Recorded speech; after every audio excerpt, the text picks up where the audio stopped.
Salut les amis, j'espère que vous allez bien. Alors aujourd'hui nous allons voir c'est quoi une rupture thématique et comment bien l'utiliser en HTML et CSS. D'abord nous allons aller, je vais vous montrer quelque chose. Nous allons demander à, à ChatGPT quand est-ce qu'une rupture thématique plutôt s'impose. Et voilà sa réponse. Une rupture thématique s'impose généralement lorsque le contenu présenté sur une page web devient trop dense ou confus, ce qui peut rendre difficile pour les utilisateurs de comprendre et de naviguer le contenu. Les ruptures thématiques peuvent également aider à hiérarchiser le contenu et à le rendre plus clair et plus facile à lire. Donc voici quelques exemples de situations où une rupture thématique peut s'imposer. Lorsqu'il y a beaucoup de sections ou de sous-sections de contenu sur une page, lorsque le contenu est très long ou complexe et nécessite une structure claire pour une lecture plus facile, lorsque vous voulez ajouter une séparation visuelle entre différentes sections de contenu, lorsque vous voulez mettre en évidence une section particulière de contenu comme une citation ou une image. Bon, donc bref, vous avez un site où il y a beaucoup d'informations, vous voulez hiérarchiser, séparer, bien ordonner, bien organiser, il vous faudra ce qu'on appelle des ruptures thématiques. Donc ici il y a un petit exemple. Voilà. Donc d'abord je vais vous aider à comprendre, voilà, à faire des ruptures thématiques en utilisant la balise P, la balise de paragraphe, rupture thématique en utilisant la balise HR et une rupture thématique avec CSS, avec ce trait là. Donc voilà, on y va directement.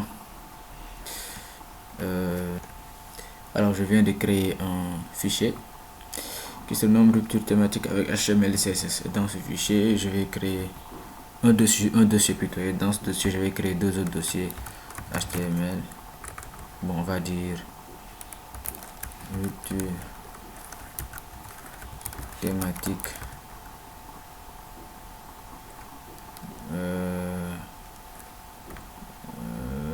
Donc, on va mettre HTML et CSS. Voilà. Et on va mettre ce joyau là sur Visual Studio Code. Voilà. Oui, je fais confiance aux auteurs. Voilà. Donc ici sur HTML, on va créer un fichier qu'on va appeler un fichier qu'on va appeler rupture thématique.html.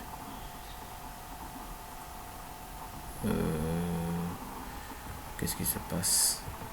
Voilà. Rupture thématique.html. Voilà. CTRL B pour enlever le gestionnaire. Et vous tapez HTML si vous avez bien sûr, je le dis à chaque vidéo, il faut télécharger les plugins de complétion, ça va être plus facile.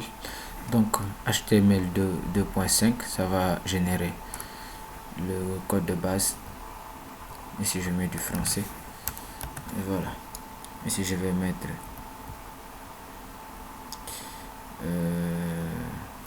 donc je vais mettre rupture thématique.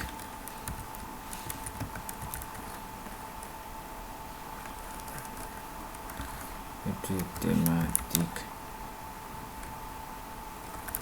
Rupture thématique. Voilà, ici maintenant je vais mettre un lien, link, je vais mettre le lien pour lier les dossiers, plutôt les deux fichiers, le fichier HTML et CSS. Donc je vais sortir en mettant deux points, puis j'entre dans CSS. Bon, je n'ai pas encore créé le fichier, mais bon, je mets déjà rupture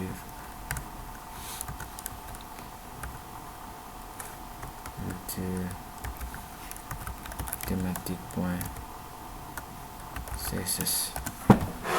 Voilà. Et on va sur CSS pour créer le fichier CSS. Thématique.css. On va voir si les deux fichiers sont bel et bien liés. je vais mettre un background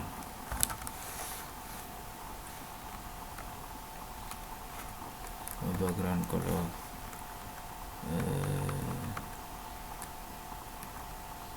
bisque. On va voir ce que ça va donner ici. F5 et j'exécute avec Edge, le navigateur, et on voit bien que ça marche. Voilà, le background a été changé. Donc ici je vais générer du texte. On va générer du texte, on va utiliser la balise P, puis à l'intérieur je vais taper lorem. Bon, lorem, ça va nous permettre de générer du texte d'une manière aléatoire. Donc je mets lorem, j'appuie sur Alt Z pour que le contenu soit bien aligné sur la page. Voilà, puis je mets encore lorem, espace lorem, pour générer assez de texte, espace lorem, espace lorem, espace lorem. Donc, continuellement, je pense qu'on a assez de texte. On va aller voir. Voilà, on a assez de texte. Bon, je vais augmenter un tout petit peu, ou bien je vais juste prendre tout ça, CTRL C, puis je vais aller à la fin. Voilà, là on aura un bon texte. Voilà, on a un bon texte. Ici je vais mettre rupture thématique avec P. Donc H1,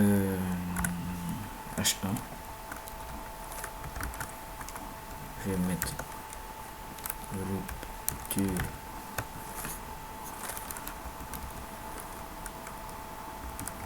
thématique avec la balise P. Donc ici c'est, vous avez un texte, vous avez un site, vous faites vous avez un long texte comme ça. Bon, certains diraient on pourrait utiliser les sauts de ligne, mais pourquoi pas on va déstructurer en plusieurs paragraphes. Donc ici tout simplement on va diviser en 3 paragraphes. Donc il suffira juste d'insérer la balise P à l'intérieur. CTRL C, je viens mettre ici la balise P.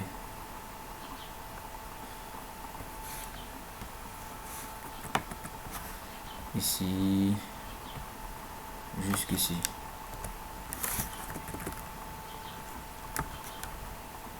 Voilà, je viens d'insérer la balise P à l'intérieur. Donc vous avez un seul texte, mais vous le divisez en plusieurs parties, tout simplement pour aérer votre, voilà, vous venez d'aérer votre site d'information.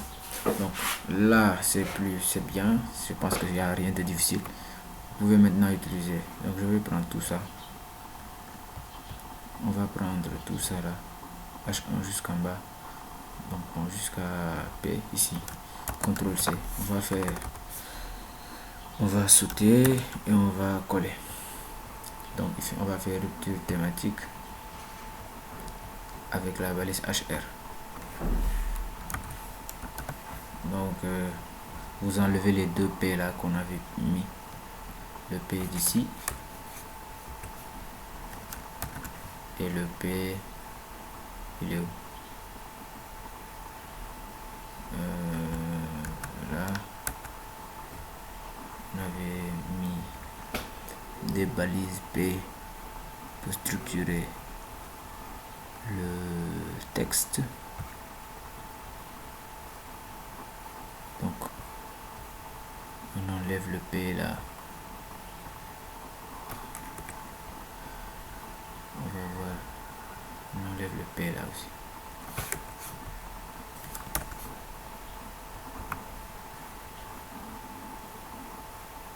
Voilà, c'est bon. Donc ici avec la balise HR on a un texte comme ça, on va le diviser en deux, on va juste insérer la balise HR quelque part ici. Donc ici vous pouvez mettre HR quelque part dans, voilà, et vous aurez une bonne division. Et voilà, c'est fait. Donc vous venez de, on peut le mettre autre ailleurs, hein. On peut mettre également le HR ici. On peut créer une bonne on appelle ça comment, rupture thématique. Donc si vous lisez à la fin également du conseil que donne l'IA ChatGPT, il vous dit de ne pas en abuser. Voilà, donc c'est ça.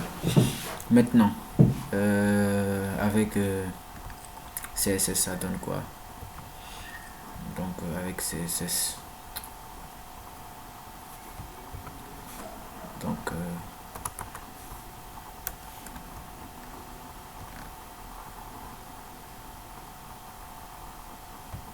on va lever ça.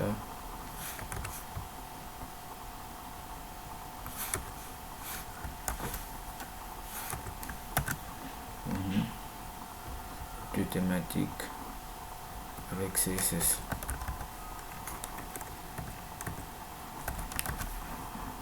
On vient ici pour voir. Donc, on a encore le texte là. On va essayer de faire une thématique. Donc vous pouvez soit utiliser des marges, diviser des marges, mais bon, pour ça je pense que un saut de ligne ça va mieux. Un saut de ligne, voilà, avec la balise BR. Mais bon, pour mettre un trait comme le trait de HR, mais bon, en plus stylé, ou bien on va dire avec des couleurs, on va utiliser CSS. Donc il suffira plutôt de, vous voyez quelque part dans le texte là où vous voulez créer la rupture thématique, je vais mettre ici une balise div. On va mettre une bordure tout simplement, et je vais initialiser une classe. Ça va vous permettre de la réutiliser à plusieurs reprises dans votre site. Donc la classe s'appellera plutôt rupture thématique, et on va ici sur rupture thématique.css, et quand on appelle une classe, on met un point, puis on appelle la classe rupture thématique et des accolades. Maintenant on va mettre une bordure, on met border de points, on va mettre un pixel pour la taille, pour le type de trait on va mettre solide, et pour la couleur on va mettre du red, voilà, c'est-à-dire du rouge. On va voir ce que ça va donner. Excusez, CTRL R, et voilà, on a un trait, voilà, qui marque la rupture thématique. Maintenant on va essayer de rendre plus stylé ce trait. Déjà on va diminuer, on va réguler sa largeur avec 8. Donc vous lui donnez une largeur peut-être de 370 pixels. Je pense que c'est déjà mieux comme ça. Donc voilà, c'est déjà mieux comme ça. Et maintenant on va l'aligner au milieu. Bon, on peut ajouter, mettre du 400 pixels, puis on va le mettre au milieu avec marge, mais on va le mettre à auto pour que ça le mette au milieu. Voilà, c'est bien. Maintenant on a un trait de séparation très joli. Maintenant vous voyez qu'ici c'est un peu collé, on peut utiliser on va dire le saut de lit ici, Reciendis. Avant là on va mettre un BR pour rendre plus joli. Donc vous mettez la balise BR saut de lit, et si vous venez ici, vous voyez maintenant c'est bien espacé et joli. Vous pourrez maintenant changer la couleur de ce trait comme vous voulez. Je pense que voilà, on va s'en tenir à ça. Et voilà, si la vidéo vous a aidé ou vous a plu, n'hésitez pas à laisser un pouce j'aime et à vous abonner pourquoi pas pour les prochaines vidéos. Donc vous pouvez vous mettre vos préoccupations en commentaire et je me ferai un plaisir de vous répondre. Allez, bye, on se capte.